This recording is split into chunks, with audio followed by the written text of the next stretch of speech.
तो गाइस स्वागत है तुम्हारा द ब्रेकर मानव के एपिसोड 2 में। अब तक हमने देखा कि हादे कैंग नाम के लड़के को उसके बुलीज काफी ज्यादा बुली किया करते थे। तभी उसकी मुलाकात होती है सियोन से, एक लेजेंडरी मुरिम वॉरियर जो कि सियोनु क्लैन का हेड है। सियोन को हादे में अपना पुराना सेल्फ देखता है एंड वो डिसाइड करता है इसकी मदद करने का। वो इसे कुछ मेडिसिन देता है जिसकी वजह से हादे काफी ज्यादा स्ट्रॉन्ग बन जाता है। जैसा न्यूटन का थर्ड लॉ कहता है, every action has an opposite reaction. हादे और सियोन एक बहुत बड़ी मुसीबत में फंस जाते हैं कि एक दूसरे क्लैन के हेड को पता चल जाता है कि हादे अब मुरिम का एक पार्ट है एंड उसको मुरिम की सीक्रेट पावर मिल चुकी है जो कि भाई सिविलियंस को देना एकदम मतलब ऐसा इलीगल सा है। एंड वो क्लैन का हेड सियोन को मजबूर कर देता है अपनी पूरी पावर दिखाने के लिए। अगर तुम्हें प्रॉपरली जानना है कि क्या हो तो तुम पिछले बार एपिसोड देख सकते हो। अब शुरू करते हैं आगे। हम देखते हैं कि सियोन की असली पावर देख के क्लैन के हेड कहते हैं तो वो पावर ये रीजन है कि तू मेरे साथ इतना एरोगेंटली एक्ट कर रहा है सियोन। हादे को धीरे धीरे होश आता है। सियोन कहता है आप ऐसा क्यों कर रहे हो? क्या ऐसा इसलिए कि मैंने आपकी बात नहीं मानी थी? चेयरमैन कहता है इस बच्चे के पास वो पावर्स है जो कि एक सिविलियन के पास नहीं होनी चाहिए थी। तू एक मुरिम का एल्डर है तो तेरे को ये बात पता होनी चाहिए ना।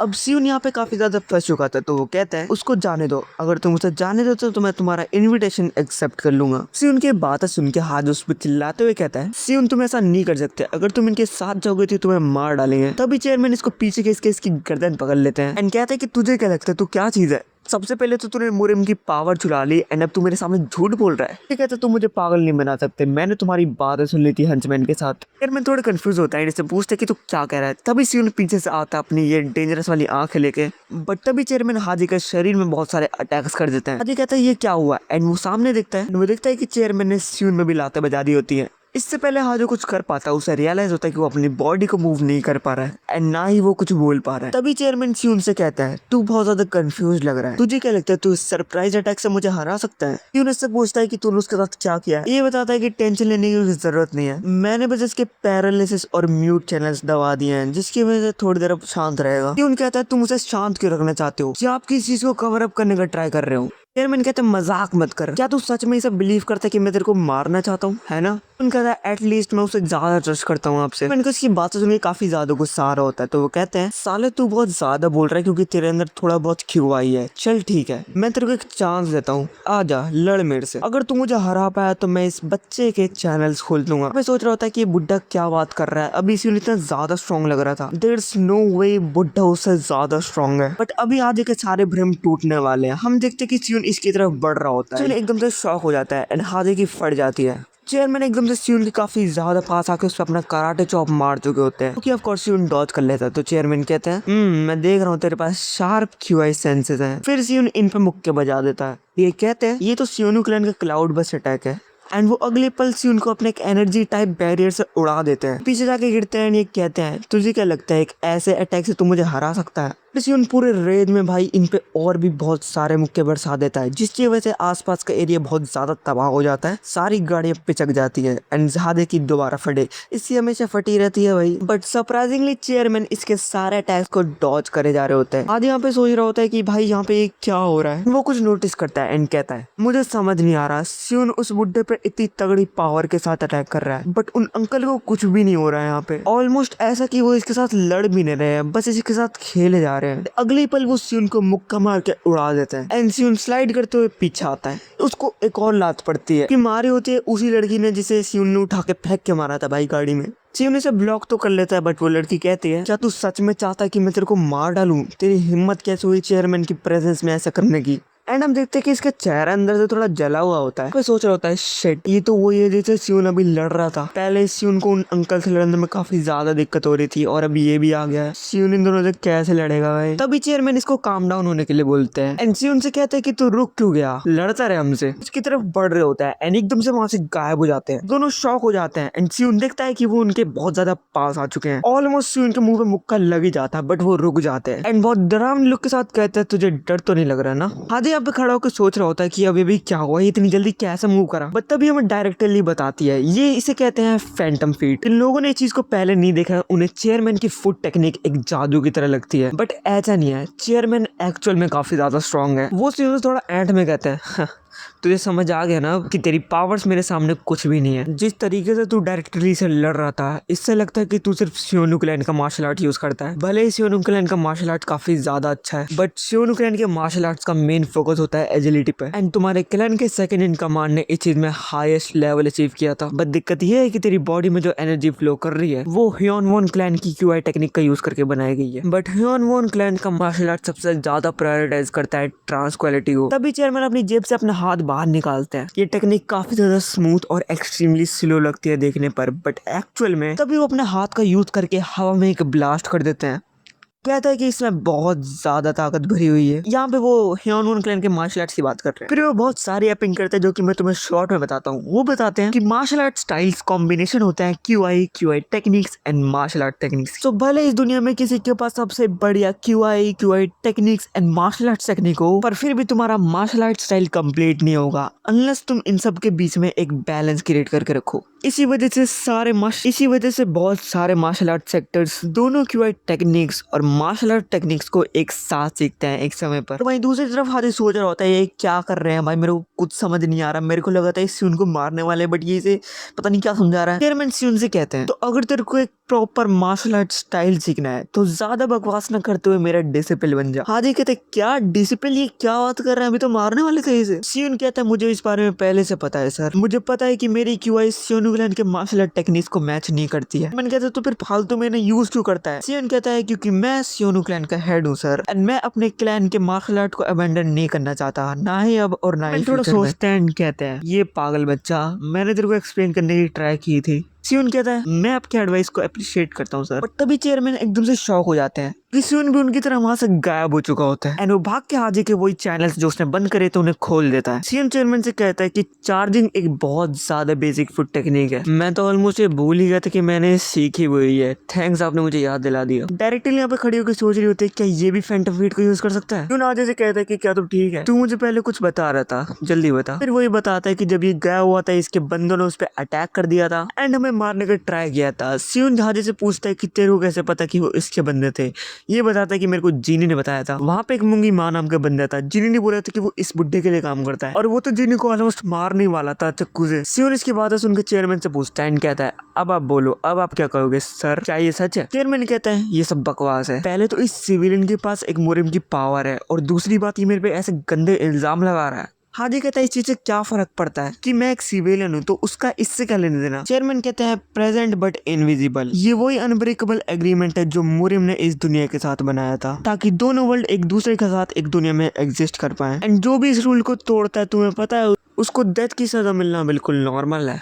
बट फिर भी यहाँ पे एक नॉर्मल सिविलियन है जिसके अंदर से मुरिम की एनर्जी आ रही है एंड वो मुझ पे झूठे इल्जाम लगा रहा है। मैं एक मुरिम एल्डर, और वो भी उस चीज के लिए जो कि मुरिम से रिलेटेड है। हाथ यहाँ पे सोच रहा होता है अबे यार मेरे को ये तो पता था कि सियोन ने मेरे लिए कुछ किया, बट मेरे को ये नहीं पता था कि इतना बड़ा कांड किया है इसने। क्या मैंने यहाँ पे आके कुछ गलती कर दिया है? लेकिन सियोन ने इतना बड़ा रिस्क क्यों लिया मेरे को हेल्प करने के लिए। चेयरमैन सियोन से कह रहे होते कि जवाब दे सियोन, इसके पास ये मुरिम की एनर्जी क्या कर रही है, क्या तेरे पास कुछ जवाब नहीं है क्या देने के लिए? अगर तू शियोनु क्लैन का हेड ही है जिसने इसे ये पावर दिया है तो ये चीज तेरे साथ खत्म नहीं होगी, तेरा पूरा क्लैन रिस्पॉन्सिबल होगा इस चीज के लिए। हाजी सोच रहा होता है कि ये सब क्या हो रहा है, ये ठीक नहीं हो रहा, मुझे कुछ करना होगा। एंड वो इनसे कहता है रुको एक सेकंड, मेरे को एक चीज पूछनी है। तुम लोगों को इस चीज से दिक्कत है ना कि मैं एक सिविलियन हूँ, तो क्यों ना मैं भी एक मुरिम वॉरियर बन जाऊँ, इससे सब सॉल्व हो जाएगा। यहाँ पे सियोन भी शॉक हो जाता है एंड अपने चेयरमैन भी। हाजी कहता है ऐसा हो सकता है ना कि अगर मैं एक मुरिम वॉरियर बन गया तो मैटर मुरिम्स के बीच में ही रहेगा। चेयरमैन चिल्लाते हुए बोलते हैं मजाक मत करो, तुम सिर्फ अपने मन से नहीं बन सकते हो एक मुरिम वॉरियर।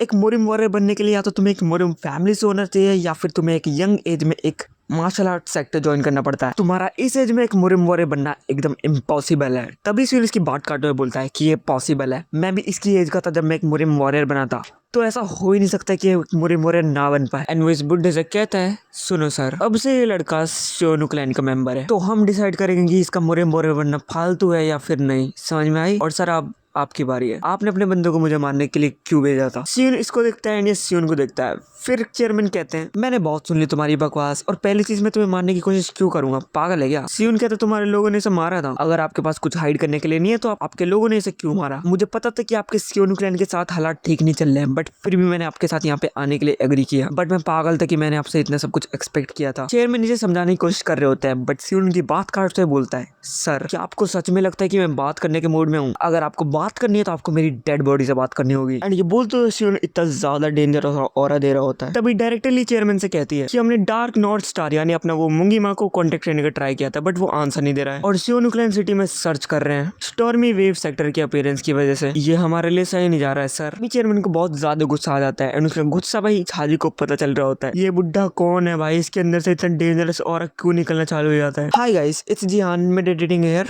मैं तुमसे कहना चाहता हूँ कि अगर तुम्हें मानवा पसंद आ रही है तो तुम मेरे चैनल को सब्सक्राइब कर सकते हो ऐसी और भी अच्छे मानवास के लिए। एंड इस वीडियो पे टारगेट है 100 लाइक्स का, वो कंप्लीट होते ही इसका नेक्स्ट एपिसोड आ जाएगा तुम्हारे लिए। तो जल्दी लाइक और सब्सक्राइब कर दो ताकि मुझे पता चले कि भाई सच में लोगों को मानवा पसंद आ रही है, नहीं तो फिर बेफालतू में वीडियो बनाने का फायदा नहीं है। Back to the video. Chairman एक डीप ब्रेथ लेते हैं एंड आज को दिख जाता है कि भाई इनका ऑरा एकदम से डिसअपियर हो चुका है। एंड वो डायरेक्टली से कहते हैं कि रेड साउथर्न स्टार से बोलो कि अपने लीडर को यहाँ से लेके जाए। बस यूं इनकी बात हो रही है, वो इनकी तरफ बढ़ने लगता है। वो हाजी से बोलता है तू अपना नाम बता बच्चे। हाजी कहता है कि मेरा नाम है हाजी कैंग। कहते हैं हाँ हाजी कैंग, देखते कि तू इस मुरे वर्ल्ड में कब तक जिंदा रहता है। एंड वो इतना बोल के यहाँ से जाने लगता है। हाजी सोच रहा होता है कि क्या एक धमकी थी। एंड वो जाते जाते इनको एक बहुत तगड़ी चीज बता के जाते हैं। वो कहते हैं इटर्नल क्यूआई 9 आर्ट्स ड्रैगन उसी के पीछे है। एंड इनकी बातें सुन के सियोन काफी ज्यादा शॉक हो जाता है। एंड वो कहता है कि मुझे पता है कि तूने इसी इन्फॉर्मेशन के लिए इतना रिस्क लिया यहाँ पे आने के लिए। उसके बारे में आजकल यहाँ पे बहुत सारे रूमर्स फैल रहे हैं, तो मैं देख सकता हूँ कि तू क्यों जानना चाहता है कि वो क्या करने वाला है आगे। तो सियोन इनसे कहता है कि आपने वो मुरिम अफेयर स्पेशल ब्यूरो को यहाँ पे भेजा था मेरे पास। One of the greatest sectors in the Murim बहुत टाइम से एक्टिव नहीं था और प्लस यहाँ पे बहुत सारे रूमर्स भी फैल रहे थे कि उनका लीडर सफर कर रहा है डायबिलिटिंग इंजरी से। सो कोई भी क्यूरियस हो सकता है जानने के लिए कि क्या हो रहा है। मैं जो मीटिंग एक्सपेक्ट कर रहा था ये वो नहीं थी, बट मैं खुश हुई जान के कि तू अभी भी जिंदा है और चल फिर सकता है और आज के लिए इतना काफी है। सियोन इनसे पूछता है कि इटर्नल क्यूआई क्या है। चेयरमैन हंसते हुए कहते हैं तूने अभी तो कहा था कि तेरा मुझसे बात करने का मूड नहीं है। सियोन इनको रोकने की ट्राई करता है बट ये कहते हैं कि अपनी करंट स्टेट में 9 आर्ट्स ड्रैगन के पीछे जाने का सोचियो भी मत, तू उसके सामने 1 मिनट भी नहीं टिक पाएगा। एंड फिर वो ऐसे गायब होने लगता है। हादे सोच रहा होता कि भाई ये तो थिन एयर में गायब हो जाते हैं लोग, चाहे लोग कुछ जादूगर वगैरह है। वो सियोन से पूछने वाला होता है कि क्या तू ठीक है कि नहीं, तभी सियोन उसकी गुद्दी पकड़ लेता है एंड चिल्लाते हुए बोलते हैं कि तेरे को पता कैसे चला कि मैं यहाँ पे हूँ। तो फिर ये वही बताता है कि जिनी चली गई थी, फिर मेरे को बंदा मिला और उसने मेरे को तेरी लोकेशन बता दी। कहता है कि सॉरी मैं यहाँ पे आया बट तुमने मेरे लिए बहुत कुछ किया है, तो इसमें गलत क्या है। सियोन कहता है मैंने तेरी इसलिए हेल्प करी क्योंकि मुझे तेरे लिए बुरा लगता है भाई। मैंने देखा है तेरे पास वही क्यूआई चैनल डिसऑर्डर जो मेरे पास हुआ करता था। सियोन बताता है कि जिन लोगों को क्यूआई चैनल डिसऑर्डर होता है वो नेचुरली वीक होते हैं और वर्कआउट करने से कुछ नहीं होता। इनफैक्ट इस चीज से तुम मर भी सकता है। मॉडर्न मेडिसिन के हिसाब से इस चीज का कोई क्योर नहीं है, बट ये मुरिम की पिल्स और क्यूआई टेक्निक की वजह से ट्रीटमेंट हो सकती है इस चीज की। बट मैंने एक फ्लिश मिस्टेक कर दी, मुझे नहीं पता था कि तेरी बॉडी में ट्रीटमेंट के बाद भी इतना सारा क्यूआई रहेगा। तभी हाजी सियोन से कहता है मेरे को नहीं पता कि यहाँ पे क्या हो रहा है, उसका क्या मतलब है, बट मैं अब पहले से ज्यादा अच्छा हूँ, तो ये ठीक बात नहीं है क्या। सियोन कहता है ठीक बात कैसे, तूने अभी अभी अनाउंस कर दिया कि तू एक मुरिम वॉरियर बनने वाला है, तुझे पता तूने क्या किया है और तूने ये बात सब लोगों के सामने बोली है। अब तो इस चीज से भाग नहीं सकता, अब तेरे को एक मुरिम वॉरियर बनना ही पड़ेगा। शिट, मुझे बस तेरा क्यूआई डिसऑर्डर ठीक करना था, मुझे तेरे को इस घटिया मुरिम वर्ल्ड में नहीं लाना था यार। फिर ये दोनों एक दूसरे बहस करने लग जाते हैं। हादी कह रहे होते हैं कि इसमें कोई गलत बात नहीं है, ये सब मेरी गलती है तो मैं इसे देख लूंगा, बट सियोन समझा रहा होता है कि भाई मुरिम वर्ल्ड अच्छा नहीं है बिल्कुल भी। बट इसी बीच हाज उससे कह देता है कि मुझे फर्क नहीं पड़ता कि मुरिम कैसा है, मैं बस तुम्हारे जैसा बनना चाहता हूँ, तुम्हारे सेम वर्ल्ड में रहना चाहता हूँ क्योंकि आई लाइक यू। वो what, I like you? Wait, क्या मैं कोई बॉयज लव मांगा पड़ रहा हूँ? ये क्या है भाई? ओके ओके, कोई बीएल मामला नहीं है भाई, ये मेंटर की तरह, एक मेंटर की तरह। एंड आजे कहता है कि तुम कह रहे हो कि मुरिम एक गलत जगह है, बट मेरे ख्याल से सब लोग तुम्हारे साथ एग्री नहीं करेंगे। अगर मुरिम इतना ही खराब होता जितना तुम बताते हो तो मुरिम आज एग्जिस्ट ही नहीं करता। जो कि हाँ भाई सही बात कह रहे हैं तुम, बट एक दुनिया के छोटे से कोने में बिल्कुल ठीक है। तो मेरे ख्याल से बहुत सारे लोग हैं जिन्हें मुरिम पसंद होगा। एंड ये बात सुनते ही सुन थोड़ा शॉक हो जाता है एंड उसे फ्लैशबैक्स आने लगते हैं एंड किसी से कह रहा होता है सर मुझे भी मुरिम बहुत ज्यादा पसंद है। तभी वो बंदा कहता है कि हाँ एक सिविलियन को ये मुरिम वर्ल्ड काफी ज्यादा अच्छा लग सकता है, बट जो हमारे जैसे हैं जो मुरिम वर्ल्ड में पैदा हुए हैं, जो मुरिम वर्ल्ड पहले से ही हैं, उनके लिए हमारा घर है। एंड मैं चाहता हूँ कि तुम भी एक दिन मुरिम का एज अ होम देखो। एंड ये बंदा थोड़ा थोड़ा जो हमें चेयरमैन दिखे थे उनकी तरह ही लग रहा होता है। क्या ये वही है? वापस आता है प्रेजेंट में। सियोन एक स्माइल देते हुए कहता है हाँ सही बात है, इस दुनिया में ऐसे भी लोग हैं जिन्हें मुरिम पसंद था। हाजी कहते हैं क्या? तभी हाजी को पीछे से एकदम से आवाज आती है। पीछे बिल्डिंग पे एक बंदा खड़ा होता है एंड वो कहता है थैंक गॉड तुम जिंदा हो। ये कहता है ये कौन है? सियोन कहता है थैंक्स गी यहाँ पे आने के लिए। तो इसका नाम है गी एंड भाई सियोन इसे जानता है एंड वो बिल्डिंग तक कूद जाता है एंड एकदम प्यार से लैंड करता है भाई। एंड सियोन से कहता है मैं नहीं चाहता मेरे लेट होने की वजह से तो चोट लग जाती, मतलब आपको चोट लग जाती। बहुत दिन हो गए हैं सर, कैसा लग रहा है आपको? हाजी से पूछता है क्या आप भी सियोन क्लैन से हो? ये कहता है तू कौन है? एंड हाजी कहता है मैं सियोन क्लैन ज्वाइन करना चाहता हूँ। तब यहाँ पे हाजी को बहुत सारी गाड़ियों की आवाज आती है एंड हम दिखते हैं कि भाई यहाँ पे बहुत सारी गाड़ियां आ चुकी होती है जिससे बहुत सारे सिक्योरिटी गार्ड बाहर निकलता है। हाजी डर जाता है, उसे लगता है कि ये लोग इसे मारने आ रहे हैं। तभी वो बंदा कहता है जितना मैंने सोचा था ये लोग उनसे ज्यादा जल्दी आ गए। एंड सियोन हादे से कहता है शायद अब टाइम है तेरे इंट्रोडक्शन का। मिल, ये है सियोनु क्लैन और अब से तू इसका पार्ट है। एंड यहाँ पे भाई बहुत सारे सिक्योरिटी गार्ड है भाई। सियोनु क्लैन सच में बहुत ज्यादा बड़ा है भाई। सो आई एम डेफिनेटली श्योर इस मानवा में भाई बहुत ज्यादा मजा आने वाला है आगे। सो 100 लाइक्स करा देना जल्दी से जल्दी ताकि भाई इसका नेक्स्ट पार्ट मिल सके। तो मैं मिलता हूँ तुमसे अगली वीडियो में, तब तक के लिए बाय बाय। एंड भाई यार मुझे सेरा की याद आ रही है।